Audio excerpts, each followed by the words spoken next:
from Ashton originally, but certainly have been in the Rochelle area all of our lives.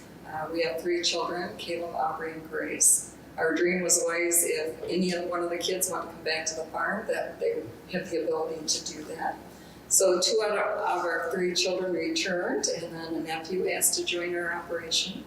And so we started to look at businesses that complemented the farm, that would sustain all the families and keep them involved in agriculture. What made you decide on this? Redoing the old theater? It's an extension of the farm. We've been looking at the ways to add value to our grain for as long as I've been farming. It just seemed like a natural fit to add value to something we had an abundance of. Thanks. We started to look at where we were going to do this. We looked at several businesses. This one kept rising to the top as internal talents that we had to lend to it. Then it was, where do we place it? So we looked at several towns surrounding our farm area, and this building became available. And as soon as Rick walked in, he saw the height of the ceilings and said, this is exactly what we need, because we You just felt it, that this was natural. Yeah, I mean, that's one of the first things I said when it was shown to me. I said, oh, we'll take it. Basically, yeah. And He came home and said, I think we just bought a theater. So how long did it take to renovate it into what you have now? Approximately 2.5 years. It took about a half a year to start getting our team together, and we started construction in January of 2017. We opened officially in March of 2018. it was somewhat of an evolution. We would do some things and then kind of take a little time, a little step back and say, okay, how does that change the character of the building? And we kept doing that, just repeatedly. And anybody who had a good idea and had a chance to speak their mind, and then we would incorporate. You had some influence from the family and your children. Absolutely, family and also the construction team we put together were Local, awesome. was the construction local people? There was a lot of local vendors in here. Our direct team was out of Rockford, just within 30 minutes. Showstrom Construction, do a shout out for them, and Anderson Architects. Bill Shimmerhorn also did a lot of the restoring of the original ornamental plaster work. So he was a huge asset because we were able to keep so much of the character of the building. And we also used special power out of Rockford and Area mechanical. area mechanical out of Rockford to do the heating and cool, special power lighting. So it was 4 distinct groups that came together, and it just worked. Did you have to get somebody special for putting in the tanks and setting up all this? Or did you have that knowledge already? I'm glad you mentioned the tanks. How did you even get them in here? Yes. Was it when the roof was off? Did helicopter them in? Well, we actually whitened the door in the back, and they came in on their sides with just inches to spare. We did have to whiten the door. Those were made, again, we're very proud of this, Ideal Metal Fabricating out of Oregon and Illinois. Did every one of these tanks for us. Oh, really? So it's not a tank that you just go to a brewer's and distiller magazine and order it. These are custom. You probably could have. We wanted something that we could customize. Rick had done work for years with Courtney out of Ideal out of Oregon. Approached him and said, this is our idea, could you make these tanks for us? His son Cade was very instrumental in doing these as well and giving them the custom that we needed. And they just did a fabulous job again. They also did the racking for our brick house out in the back. I can't wait to see that. Yeah, the tanks are very special, custom made for this industry. I'm not real sure if anybody's really doing what we're doing. They're double wall, there's copper tubing. We can heat them up very quickly and also cool them down very quickly, which lets us control the process. We're in total control of the heating and the cooking of the grain. Did you have an idea of how to do the distilling, or did you have to get somebody to teach you how? Do you have somebody? My nephew, Adam Kennay, worked at the ethanol plant here in town.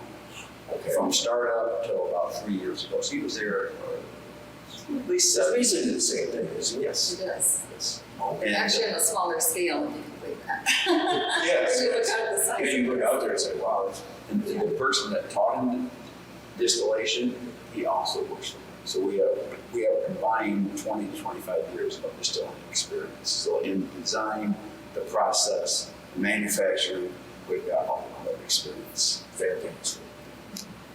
Doing some research, knowing we were going to do this, I found that you guys are the biggest distillery in Illinois. We are, during our building process, state of Illinois increased the gallonage that you can make each year, upwards of 100,000 gallons. So we actually said, stop the presses, we're ramping up. And so we made it as big as we could to be able to compete in the market and be able to do a great product and very efficiently and effectively. How many different products are you distilling? Right now, we're doing vodka, we bottle vodka, we bottle gin, we have barrel variety whiskey, and we're making bourbon. We'll go in barrels probably around late spring, so the latter part of April, that will. And you have some craft beers as well? Yes. We do. Don oversees the brewing. We have approximately 8 to 10 craft beers at any given time here, and that was made solely to service our customers that come into the facility. Excellent. Listen, what's your plans for 2020? 2020 is to continue to do events here. It's evolved into an event center, and with our guidance from Gross and I, but it's really evolved into an event center. When I say events, wedding anniversaries, any type of anniversary, any type of Celebration. celebration, wedding showers, Baby baby showers, anything like that, and that's what's more. So we're really going to enhance that and Also make a lot of product. make a lot of that's on this side of the distillery. That side of the distillery, production side, we're really going to ramp up our production and probably start to look for a second distillery. Just start the process of. Well, so you want to open up yet another one? No, a second distillery to run this distillery more efficiently and longer hours. Okay. So like a second shift. Right. So you got to recruit the right people. Absolutely. Yes. So our day team is doing great, and they're going to take it to a certain amount of gallons that they can do in an 8 to 10 hour shift, and then we're going to probably get another shift. And we're also going to ramp up our distribution, which we just started. We started in late fall. I said late fall, but there's the last week in November. And so we're going to ramp up the distribution to go from roughly 20 locations we're at now. We want to ramp that up rapidly, and by middle of summer, I'll be in to 300 locations. Just within the state, or you branching out to other states? Currently, it would be within the state of Illinois. And once we take the state of Illinois, then we'll look. You're going to conquer Illinois. Absolutely. We're going to work on Ober County, and then we're going to branch off from Ober County and just keep that circle, that ever expanding circle of influence. Actually, the liquor store accounts carry your vodka. Yes. Now, you were saying Hy-Vee, big account. Correct. We're over in Hy-Vee currently. There's actually quite a few people that would love to have our product, and we're working on getting them into those. What kind of licensing did you have to get to take out a project? Sure. Well, we a craft distiller's license and a craft brewery license, and so we have probably several different entities, anywhere from Ogle County to the city of Rochelle. Anything that has to do with licensing, I usually take care of. Maybe a few sleepless nights, but it all came together, and I'm really particular about having everything in order and making sure that we're doing things appropriately. And Last thing you want to do is jump some hurdles and find out that you skipped the Absolutely. process, Yeah. and you got to jump back a few hurdles and do the process and continue forward. yeah. The important thing in this industry, at least what I feel, is that you run a good business, and that you're up and current with everything that you need to be as far as reportings and filings and payment and all of that is very important. City inspectors have to come in and do their thing, Absolutely. do they like come in like every 6 months, they take quarterly? They can come in at any time, so Oh, we always want to okay. make sure that we run a really clean operation. That's something else that's important to us, that the space is always well maintained, and we've got some nice compliments with our tours, that our tours are really thorough, and that, that it's a beautiful distillery, and that it really shows well as. I think that the accents that you had back there from the theater really compliment. Absolutely. It's been a win-win from the building to the process that we put together. It makes a lovely facility. That's why it's basically become an event center, because it's just a fun place to come and celebrate. How about the other storefronts, the other owners here? Absolutely. Blake and I think you guys all get along, everything's fine. Absolutely. I think there was a little bit of doubt about what are they doing and is this going to happen? And ever since we've opened our doors, we've gotten a lot of support. A lot of them come in and enjoy the facility with us. We feel like we're an anchor here, and that people can breathe new life into even their establishments by what we're doing. We've seen a lot of improvements to facades. The city has given a lot of nice incentives to work on, just making your place look inviting, and trying to build up the excitement for the downtown area for sure. And I'm a firm believer that a rising tide floats all boats. Yeah. So if we do good, they do good. Absolutely, yeah, I'm sure Aldo's next door has picked up on his food business. Absolutely. Now, he's got that little red brick pub, you got give, but do you sell them? Does he sell yours? We eventually will be in Aldo's. That's another one of those. It's a new account, and it has to literally go through a distributor from us to them. Oh, I see. So it's not like you can take a case from your back door to his back door. Correct. Not that it would be like bootlegger style, but that would be Yeah, cool. sure. And that's what those rules I talked about. Yeah, I imagine you got a thick book of rules when you started that. Absolutely. There's a fair amount. And that's okay. I'm okay with anything we need to do. We just get it done. And, Rick and I have always done that. You research it and you do whatever you need to do to get the job done. Coincidentally, this is January 17th, was exactly 100 years ago at this prohibition. January 17th, 1820s, it lasted for 13 years. Yeah. So it's kind of a cool week. I found on Facebook, there was some folks that were trying to renovate this before you had gotten to it. I found out that the Egyptian Theater and this Hub Theater have the same content. And I see on the Egyptian Theater on Facebook where they'll put pictures of the renovations, not yours, but the other renovations. How did that come about? I'm not sure, other than, there's a lot of history about this building, and a lot of the theaters were connected through some of the owners along the way, and they all kind of had a similar style. So I do know that during the renovation here, we located, I shouldn't say we, one of our construction workers located a belt buckle that was in the wall.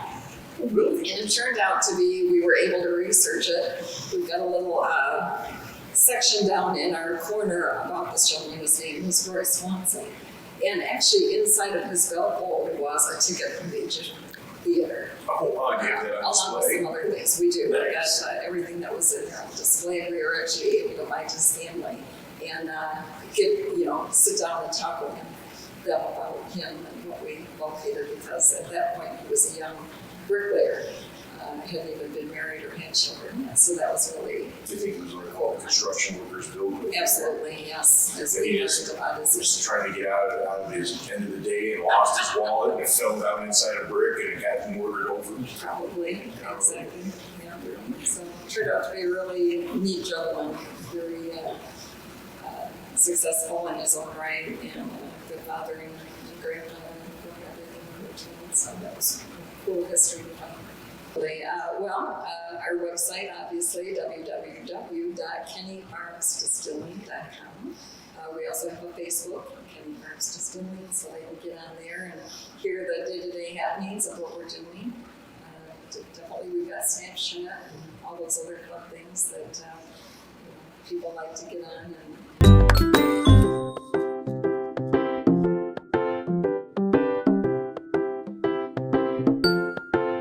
We're going into the Rick House. Now, behind that wall, we have, there's 4 or 3 more tanks back there. There's 3 stainless steel tanks behind that wall where the product is delivered to for storage until we're ready to either bottle it or barrel it. The same design, closed top, stainless steel tanks. So that's behind the wall. This is the bottling room. This is where we can bottle up to 5,000 bottles a day. It's very uniquely designed for this business. It's a U-shape. So it cuts down on the manpower needed. So right here, the person would take the empty bottles, set them on this. It would rotate around and put one bottle at a time goes through here. It gets a puff of air to clean it. And then it goes through here. This fills the bottle. And then it'll go around to here. This device puts the cork in the bottle. And then it continues around. This device here will put the label on it. And then it'll be the neck shrink wrap gets added here. And then this will shrink. This is the heat, so it will shrink the wrap. You continue here, and then the bottle gets picked up here. They're full, they're labeled, they're capped, and it goes in the box. And you throw it on. Your design for the labels. Who designed that? That was Dusty Horner, the local artist here in town. I wouldn't say local, he's done most of it. Why don't you describe the label? Yeah, so we knew we wanted women that we felt were underserved in the spirits industry. Not to mention we've got 3 strong women in our family that have been involved in agriculture, and we knew they'd be involved in the spirits business as well. So once we knew we wanted a woman, we had to find someone to create her, and the light bulb came on one night. Rick said, we've got a wonderful gentleman right here in our back door. So we went and ambushed Dusty Horner. Is his name. I actually live south of Ashton, and said, Dusty, we want you to do this for us. And we gave him 12 adjectives of what we want her to portray. And he went to work on her. And he worked for Walt Disney for about 20 years doing sculpture work. Just a real talent. He has a young family now. And so he owned that logo for us. It was the first thing he had done in his hometown of Rochelle, so it was very important to him that it was absolutely perfect, and he just did an outstanding job. Can we take a look at your logo? Absolutely. This is actually our gin label that's on here. You can zero in on this, and Dusty was very instrumental in choosing the color for our gin, and actually the paper and the actual design. Gin is pink. It's not pink, but and that's probably a little bit on a purple hue, but I'm partially colorblind, so that's all right. Yeah, not a problem. But he was very instrumental in the texture of the paper, how we wanted it to come off as kind of an old feel, kind of relating to not only agriculture, but the history of the theater. So we have a little homage here to the theater design on the back label. And he just really worked on it to make it beautiful. And a lot of our products will obviously have that label adorned with different colors and different products. Thanks. You can do something. I will turn the lights on. I can go on. Yeah. Okay, this is the Rick House. The racking system was designed by Courtney, the same person that designed our tanks at Ideal in Oregon. A very unique racking system. I'm sure anybody in the industry really uses it. But in those barrels is the rye whiskey, and it's aging now. How long has it been We Barreled up. We barreled that in June, so it's been 6 months or so. How long is it going to be in the barrels? Rye whiskey ages a little quicker than bourbon, so probably 2 years, maybe 2.5 years. We're starting to sample it, taste it here, probably towards springtime. The reason they use barrels is tradition. This industry of ours is steeped in a lot of tradition, so it's been this way for as long as anybody can remember. They use barrels to age whiskey. Isn't it the oak wood gives it a flavoring? Yes. And then some alcohols they use the barrel for another liquor. It's for the flavoring. Don't they char them? They burn them or something like that. Some of the barrels for certain flavors. These barrels come with a charring. It's already been. A 1, 2, 4 charring. 1 is the lightest toasting charring, where you want to use, and 4 would be the darkest. It would give us the end product a darker look. It's kind of like I always like when I do tours. Is how do you like your marshmallow toasting? Light toasting, or do you want it burnt? Sure. And everybody has an opinion. What we're probably going to do, or have done already, is we did a number 2 toasting. Get a little more of a sweeter taste, and not quite as dark. And that was our choice. It was a personal preference for our rye whiskey. For our bourbon, it's going to be somewhere like that, maybe a number 2 or a number 3. And there's difference between toasting and charcoaling and flaming. They all mean a little bit different terms. And for somebody who makes barrels for a living, they understand that a lot better than I do.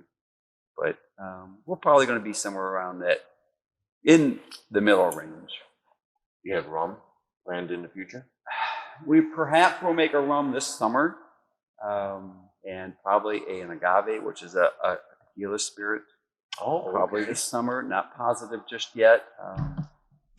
The license in our tasting room is we can sell what we make. So if we make it, we can serve it. And so it might bring a little different folks in that enjoy rum or brandy or tequila. Yeah. So, but those are all things we have to do a fair amount of research and development. We have to get the processes down. We have to get the materials bought. We have to ferment it. There's a lot goes on. Sure. And it has to taste good. It's got to meet our and you don't want it to taste like somebody else's product by accident. No. And you want something unique. So our gin, we were able to pull all those 5 things off. I mean, our gin is very unique. I don't know if you guys had a chance to try our gin yet, but it's a very unique flavor that's very unique to this distillery. We used an orange, a burnt orange. We used a lemongrass, a coriander. I think I might pronounce this wrong. Like an orris root, and of course the juniper berry. Obviously, the juniper berry makes it gin. Okay.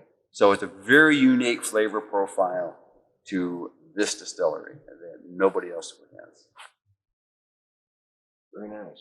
Well, I wish all the best of luck to you folks. Thank you. I really do. This is a nice little entity in the community, and you're getting along with the rest of the community. I think that's fantastic. Now, you probably noticed this sector of the building is not conditioned. No heating, no cooling. You want the natural heating, cooling to expand and contract the whiskey in the barrels. So it goes in and out of the wood. Every time it goes in and out of the wood, it extracts a little more flavor. So the more extremes you can have, the faster it will age, and the better tasting, more smooth it will be. So this area will always be not conditioned. You've been up late at night doing a lot of reading. A lot of reading, a lot of research, and a lot of trial in there. Sure. And then, did you try this at home before you built this facility? That would be illegal.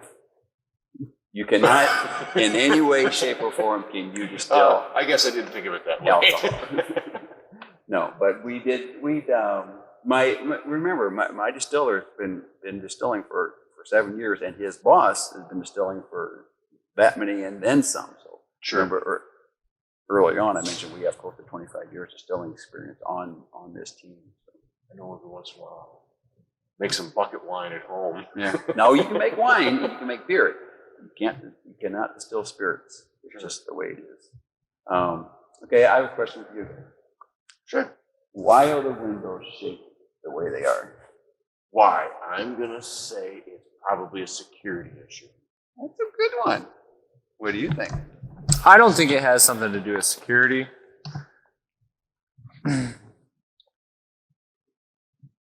And Maybe it's to allow a certain amount of light to hit the. What do you got for us? Every rick house has lighting to let in the ventilation. Usually there were no windows back when there was no glass. They're designed so you cannot steal a barrel. They're narrow. I was on it. So it was security.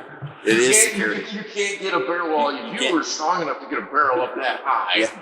I mean, You cannot fit a barrel through those the windows. glass. So every rick house. Now we did it mostly just for tradition. It looks like a rick house. and you have the police department. Well, we have police Now, how do department. they feel about you planting your flag here?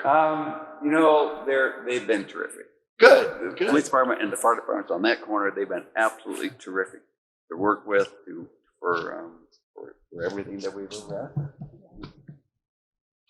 We have obviously a lot of security in the facility, a lot of security for different events. And, we've got an alarm system that on occasion will be tripped for one reason or another. And a couple nights I was a little bit nervous about, okay, what does that mean? What's happening? And all it took was a phone call to Dave Salzville at the fire department, and he was over here like that, stepping me through everything. And he said, this is what this is what that is. If there's a major event, we're going to know it. We're going to be here. And these are all the safeguards we have in place.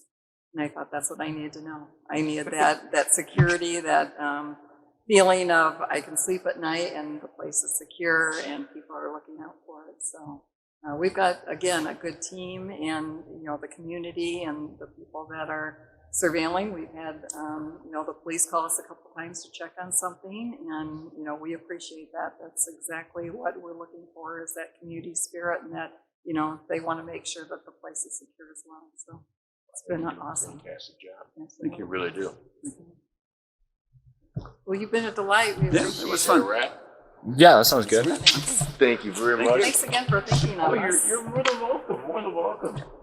Thank you for checking out the 515 podcast. We just wanted to stop and say thank you to Doris and Rick and Kennay Farms Distilling for letting us come out, check out their equipment. It was really advanced. They showed us the whole distillery process. The Rick House. From top to bottom. They're farmers, so they raise all their own grain for the distillery, the oats and the corn. No, not oats. I think it was wheat. Wheat, or they made. I saw some corn there. I saw I some know they corn had there. the corn. There was another one there I wasn't sure of, Yeah. because I know they made a rye whiskey. They talked about the juniper berries for the gin. Yeah, nice folks. It was the largest distillery in Illinois. That was pretty impressive. Yep, the largest, and they made it out of an old theater. The old movie theater. That was really cool. Downtown Rochelle. So if anybody's looking for some night out, some good vodka, actually they got vodka, gin, they got craft beers as well. I forgot about the craft beers. Yeah, I would highly recommend it to anyone to at least go in there one Oh, time. it's fantastic. Nice atmosphere. I think everybody should go check it out.